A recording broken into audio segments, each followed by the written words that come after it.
Let's get straight to it. Look, if you're gearing up for the Cambridge IGCSE 0478 computer science exam, missing out on precise technical terminology is literally the fastest way to drop easy marks. This explainer, it's going to completely change how you tackle this paper. We're stripping away all the fluff, all the filler, and focusing exclusively on exactly what you need to know about bits, bytes, hardware processing, and, most importantly, the crucial answering frameworks that examiners are actively hunting for. Okay, consider this question for a second. If a file is 2 units large, does it contain 2,000 bytes or 2,048 bytes? Now this right here, this is the classic exam trap where thousands of students hemorrhage marks every single year. They end up confusing standard base 10 mathematics with computer science base 2 calculations. I mean, if your gut reaction was 2,000, you're thinking in decimals. But to ace this, the examiner needs you to think exactly like a computer. Okay, let's dive into this. To decode the exact clues the examiner is looking for, we're going to cover 6 crucial areas today.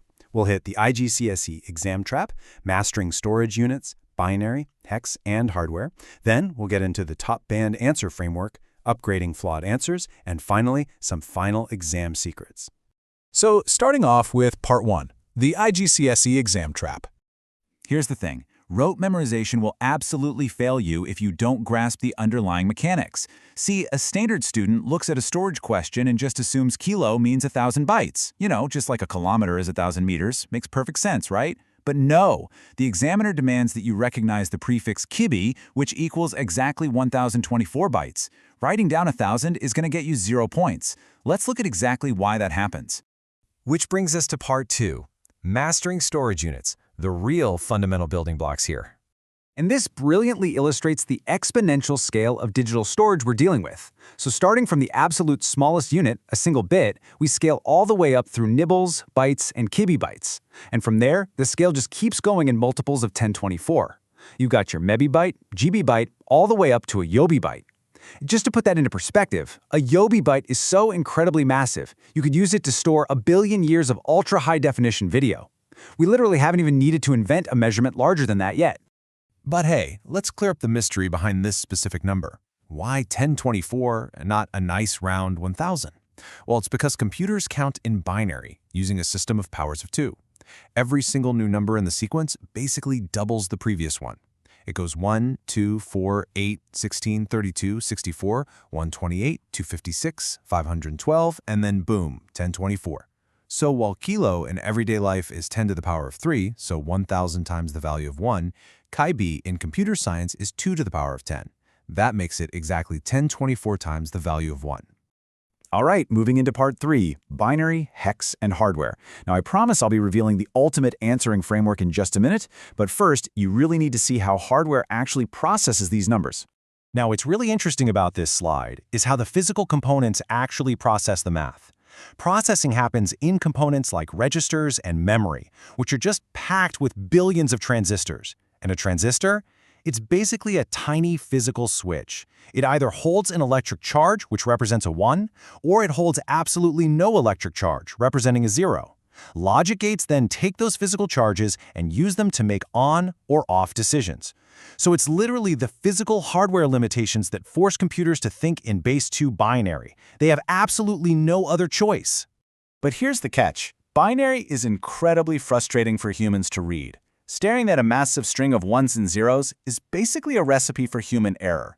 So to fix this, we use hexadecimal, a base 16 number system. It uses the digits 0 through 9 and the letters A through F. Now keep in mind, computers are still only processing the underlying binary code, but converting it to hexadecimal makes things like MAC addresses, IP addresses, and color codes way easier for us humans to manage and troubleshoot. Essentially, hex is just a human-friendly wrapper for binary data. Right, so when that data actually needs to move around inside the computer, it uses buses. And there are 3 specific CPU buses you absolutely cannot confuse on your exam. First, the address bus. This carries the location, but critically, not the data itself, between the memory unit and the CPU. Second, you have the data bus, which is what actually carries the real data between the processor, memory, and your input-output devices. And finally, the control bus, which carries instructions from the CPU to direct the actions of the entire system. Honestly, confusing their exact functional payloads is a guaranteed way to lose points, so get these locked in. Okay, part 4, the top band answer framework. This is the blueprint I promised you earlier. So the crucial point is this 4-step sequence. It is literally your cheat code to stop leaking points on those tricky long-form explanation questions. Step 1, you state a crisp, accurate definition. Step 2, you explain the underlying mechanism, the actual how and why, based on the hardware we just talked about. Step 3, apply it directly to the scenario example given in the question. And Step 4, lock the whole thing in, using precise, syllabus-approved examiner wording. Let's put this into practice with Part 5, upgrading flawed answers. We're going to do a little red pen correction here. Imagine I'm the examiner grading a low-level answer like this. RAM is fast memory used by the computer. Well, I might give you 1 mark for that if you're really lucky. It's super vague and shows 0 technical depth. But look at this top band answer instead. RAM stores instructions the CPU needs regularly while processing, allowing direct and much faster access than a hard disk. See the difference? That maps perfectly to the mechanism we just learned. It clearly tells the examiner exactly what it stores, when it's needed, and why it's advantageous. That is how you get full marks. And please, never forget this golden rule. Generic answers get generic grades. If the paper describes a very specific scenario, say a hospital database or a local school network, you have to ground your technical knowledge in that exact context. You must use the specific nouns and constraints provided in the question. That is what elevates your answer from a boring textbook definition to a real practical application. All right, let's bring it home with Part 6, Final Exam Secrets. This is a rapid-fire breakdown of the most critical command words. First up, when you see the command word state or define, do not, I repeat, do not waste precious exam time writing a whole paragraph. The examiner just wants a swift, highly accurate, factual definition. If they ask you to define a nibble, you simply write 4 bits, 1 distinct technical point. That's it. Get your mark and move on to the next question.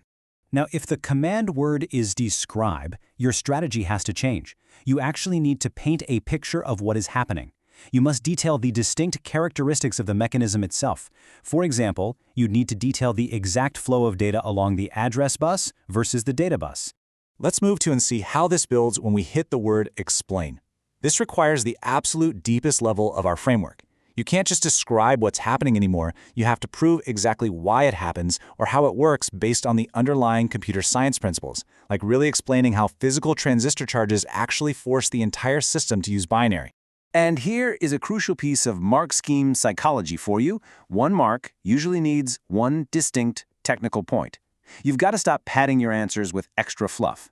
And definitely stop repeating the exact same point using slightly different words, hoping the examiner will somehow count it twice. Spoiler alert, they won't. You need to be precise, be distinct, and just stick to the framework. So, that brings us to the final question you really need to ask yourself today. Are you going to sit there passively, simply trying to memorize standard textbook definitions? Or are you finally ready to engineer your answers exactly how the examiner wants to read them? Honestly, the choice is entirely up to you. But listen, just knowing this strategy is only step 1. Right now, you actually have an unresolved gap in your exam prep because you still need to map this entire framework across the rest of the syllabus before exam day arrives. So to build your ultimate 7-day revision map, click the next explainer right now. And make sure to subscribe to our YouTube channel, AC Exams, at acexams_IGCSE to completely excel in your Cambridge examinations. I will see you in the next one.